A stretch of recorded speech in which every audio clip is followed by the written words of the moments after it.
ব্যাঙ্গালুরুর ব্যস্ত শহরের এক প্রভাতে একটি বিশাল অফিসের সামনে বিলাসবহুল গাড়ির সারি চোখে পড়ে।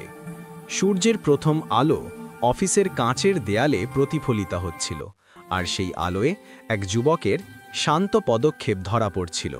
তার জীর্ণ পোশাক আর পুরনো ব্যাগ তাকে ভিড়ের মধ্যে সাধারণ মনে হলেও তার চোখে লুকিয়েছিল এক অদম্য সংকল্প।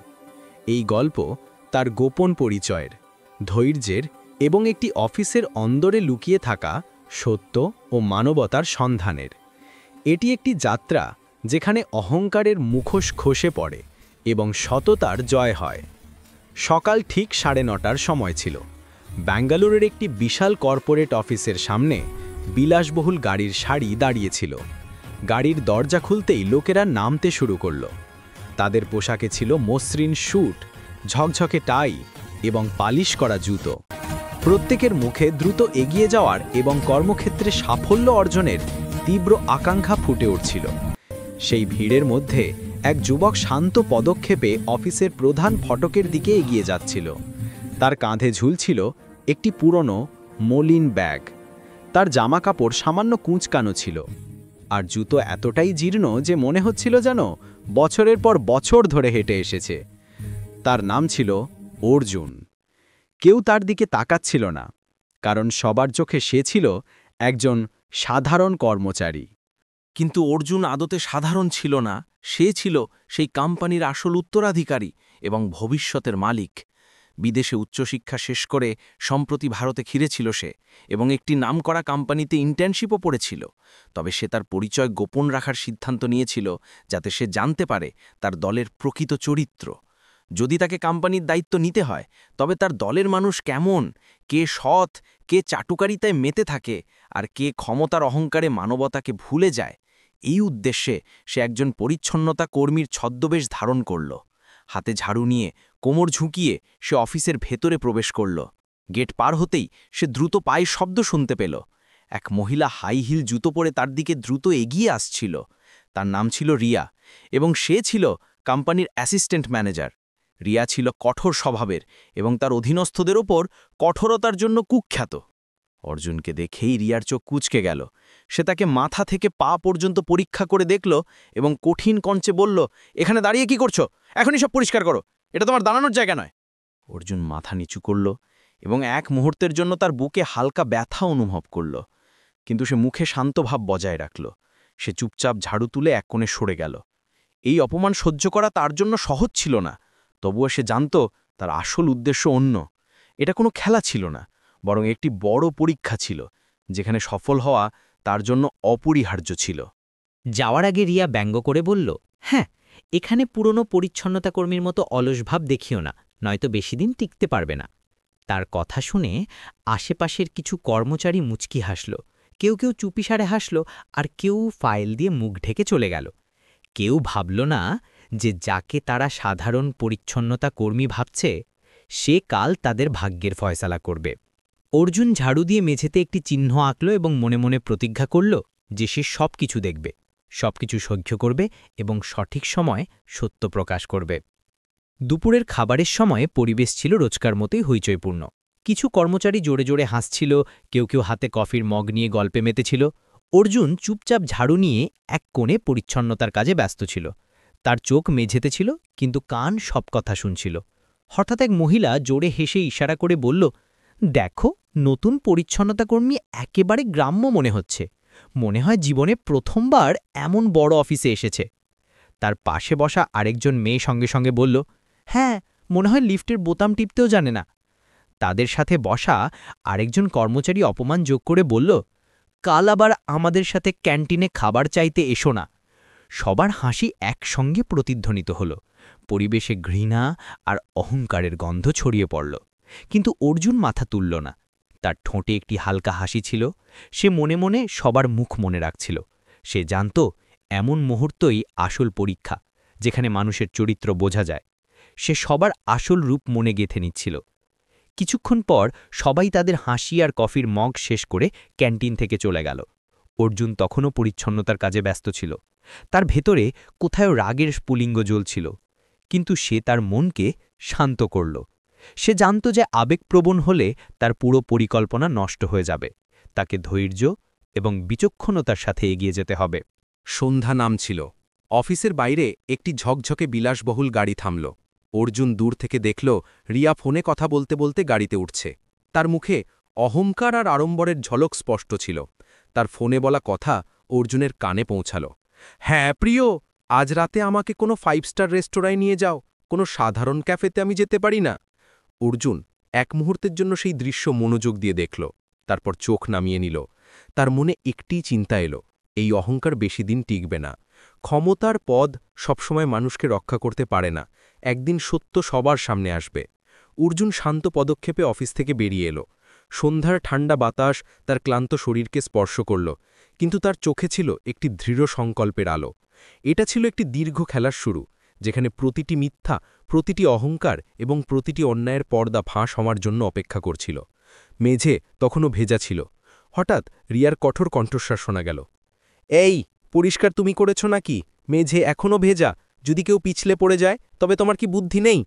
অর্জুন মাথা নিচু করল এবং চুপচাপ আবার মেঝে পরিষ্কার করতে লাগল। আশেপাশে দাঁড়ানো কিছু কর্মচারী একে অপরের দিকে তাকাল। কারো মনে হয়তো সামান্য সহানুভূতি জেগেছিল, কিন্তু কেউ মুখ খোলার সাহস করল না।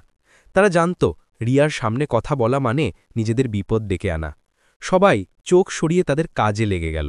এই দিনগুলিতে অর্জুনের সাক্ষাৎ হল এক পুরনো পরিচ্ছন্নতা কর্মী রমেশের সাথে। রমেশ বহু বছর ধরে কোম্পানিতে কাজ করছিল। সে ছিল একজন সাধারণ সরল মানুষ, কম কথা বলত, কিন্তু তার মন ছিল অত্যন্ত পরিষ্কার। সে সবসময় কঠোর পরিশ্রম করত এবং কারো সাথে ঝগড়া করত না। কর্মচারীরা প্রায়ই তাকে নিয়ে মজা করত। কেউ তাকে বুড়ো পরিচ্ছন্নতা কর্মী বলত, কেউ তার পোশাক নিয়ে টিপ্পনি কাটত, কিন্তু রমেশ কখনো কিছু মনে রাখত না। অর্জুন রমেশের মধ্যে এক অন্যরকম দীপ্তি দেখল। তার সাথে কাজ করতে করতে সে জিজ্ঞাসা করল, দাদা, আপনি এত বছর ধরে এখানে আছেন, যখন লোকেরা এভাবে অপমান করে তখন আপনার খারাপ লাগে না? রমেশ হেসে বলল, সম্মান ওপর থেকে আসে। যারা আজ হাসছে তারা কাল ভুলে যাবে, কিন্তু যদি আমরা আমাদের কাজ সততার সাথে করি তবে মন শান্ত থাকে। এই কথাগুলো অর্জুনের মনকে গভীরভাবে স্পর্শ করল। সে অনুভব করল যে এই মানুষটি শারীরিকভাবে দুর্বল দেখালেও আসলে সবচেয়ে শক্তিশালী। খাবারের সময় রমেশ প্রায়ই তার রুটি ভাগ করে দিত।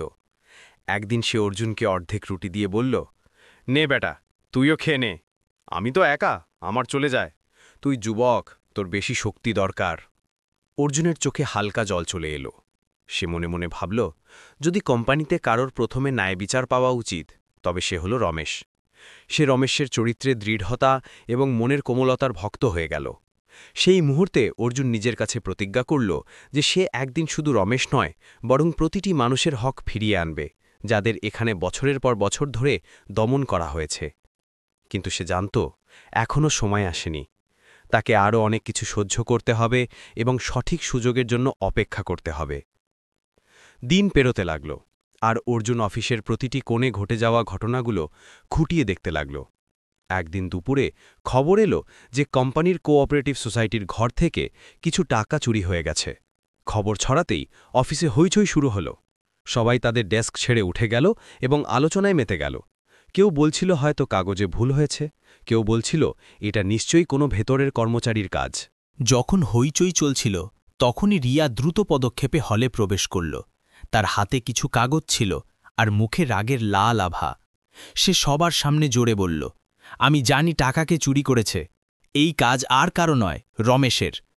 রমেশ, যে সেই সময় জলের গ্যালন নিয়ে ঘরে এসেছিল, অবাক হয়ে রিয়ার দিকে তাকাল। তার কণ্ঠ কেঁপে উঠল, ম্যাডাম, আমি কিছু করিনি, আমি তো শুধু জল রাখতে এসেছিলাম, টাকার বাক্সে হাতও দিইনি।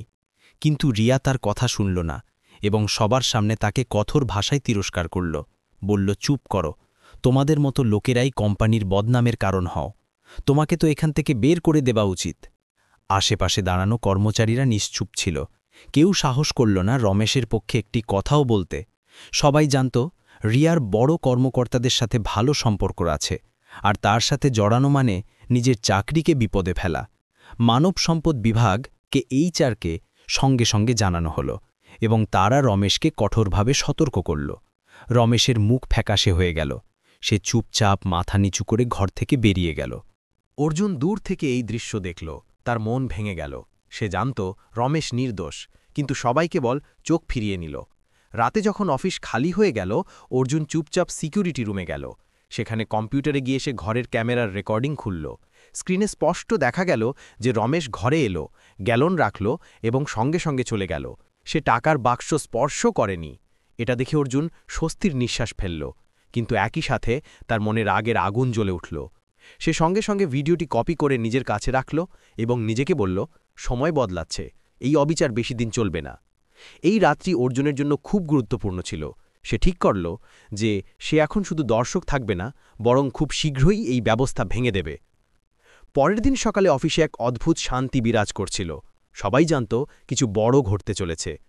ঠিক সেই সময় অফিসের প্রধান ফটকে একটা কালো বিলাসবহুল গাড়ি এসে থামল। গাড়ি থেকে এক স্মার্ট যুবক নামল। তার পোশাকে ছিল ঝকঝকে স্যুট, চোখে স্টাইলিশ সানগ্লাস এবং মুখে এক অদ্ভুত দৃঢ়তা। সবাই অবাক হয়ে দেখতে লাগল, কারণ এই যুবক আর কেউ নয়, অর্জুন ছিল। কিন্তু এখন সে তার আসল রূপে ছিল। অফিসের ফটকে দাঁড়ানো গার্ড এবং অন্যান্য কর্মচারীরা বিস্ময়ে তাকিয়ে রইল। তাদের চোখ বড় হয়ে গেল, কারণ এই সেই যুবক যাকে তারা কিছুদিন আগে সাধারণ পরিচ্ছন্নতা কর্মী ভাবছিল।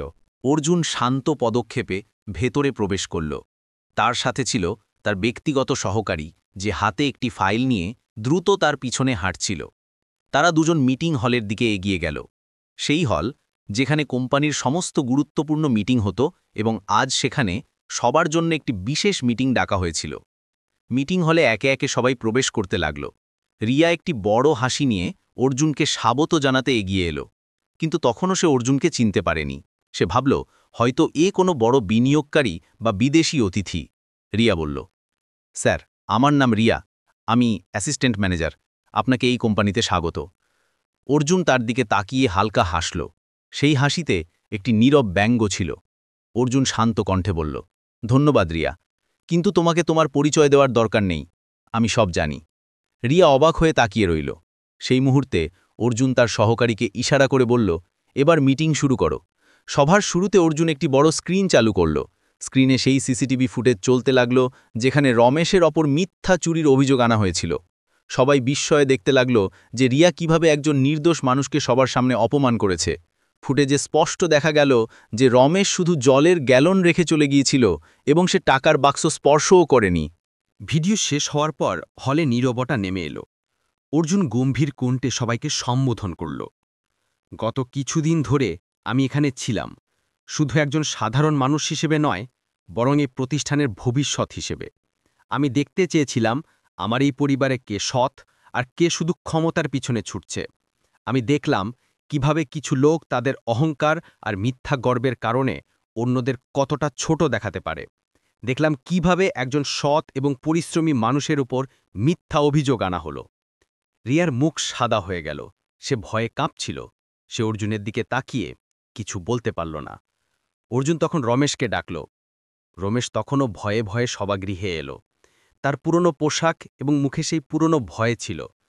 অর্জুন মুচকি হেসে তার কাছে গেল এবং বলল, দাদা রমেশ, আজ থেকে আপনি এই কোম্পানির লজিস্টিক কোঅর্ডিনেটর।